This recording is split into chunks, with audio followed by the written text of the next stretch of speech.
Sir, on the issue of Russia and bounties.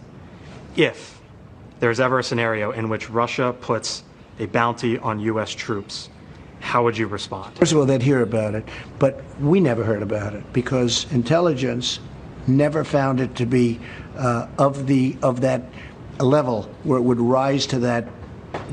When you bring something into a president, and I see many, many things, and I'm sure I don't see many things that they don't think rose to the occasion. This didn't rise to the occasion.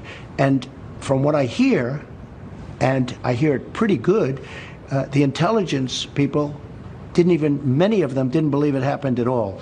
I think it's a hoax. I think it's a hoax by the newspapers and the Democrats. So based on what you've been briefed, do you think it is? I agree with the intelligence people. I think, frankly, that many of the intelligence people didn't think it was something that even happened. And if it did happen, the Russians would hear about it, and anybody else would hear about it that was involved. There's never been anybody so strong, so good to our military. I've spent more money. We have a brand new, beautiful military. When I took over, it was depleted. It was a mess. And the greatest asset we have in our military is our men and women, our soldiers, our sailors, all of the people in our military, and I'm here to protect them.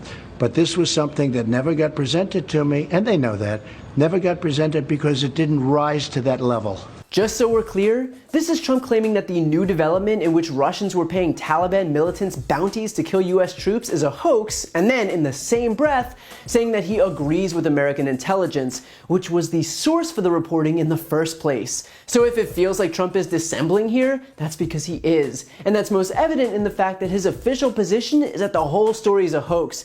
He's not even trying to come up with a decent excuse, but instead just claiming that something that clearly makes him look bad is just completely fake, full stop. But here's the thing, the story has been confirmed by the New York Times, the Washington Post, Wall Street Journal, AP, CNN, NBC, and even Fox News.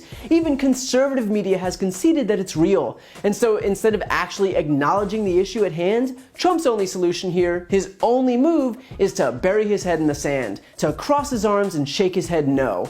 You would think that after employing this same strategy on coronavirus, which has now killed more than 130,000 Americans, he might realize that playing pretend hasn't exactly paid dividends for him. Consider too that it's already been confirmed that Trump received a written briefing in February detailing the operation. So not only does it exist, but it was literally handed to him in writing. And so either A, he didn't bother to read it because he has no attention span and because it didn't come in the form of a groveling monologue by Judge Jeanine, meaning that this is a dereliction of duty that has directly led to the killings of American soldiers, or B, that he did know and didn't bother to do anything about it because that would require actually standing up to Vladimir Putin and the GRU. Keep in mind, the GRU was the same Russian intelligence unit that interfered in the 2016 election to help Trump win.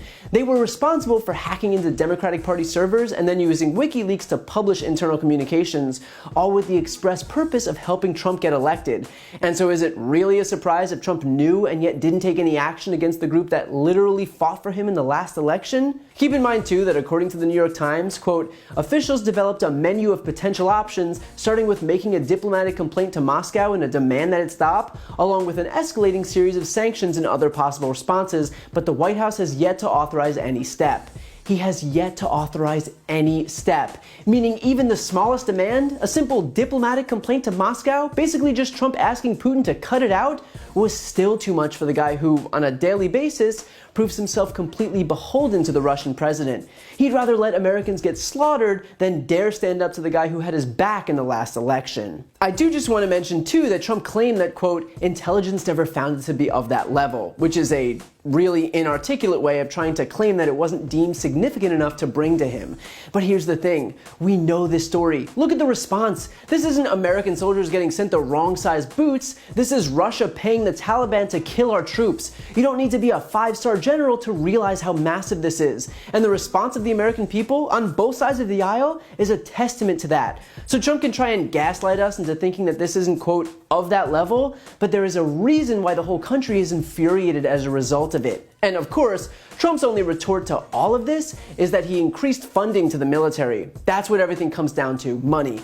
So apparently, the fact that Trump increased funding is licensed to allow our servicemen and women to get slaughtered so that the boat doesn't get rocked with Trump's buddy Putin. I'm sure our troops will understand that Trump allowed bounties to get put on their heads with no pushback once he shows them a budget printout. That should totally do the trick. So Trump will do what he always does and pretend that the whole world is lying while he's the only one telling the truth, but the truth has already been laid bare. And that is that the commander-in-chief, whether through his ignorance or his cowardice, allowed the soldiers whom he's supposed to protect to get killed. That's the kind of leader that Donald Trump is. If you like that video, please check out my brand new podcast, No Lie with Brian Tyler Cohen, where I'll cover the most important political stories of the week and interview major players in the world of politics. Available now on Apple Podcasts, Spotify, or wherever you get your podcasts. Check it out and subscribe now.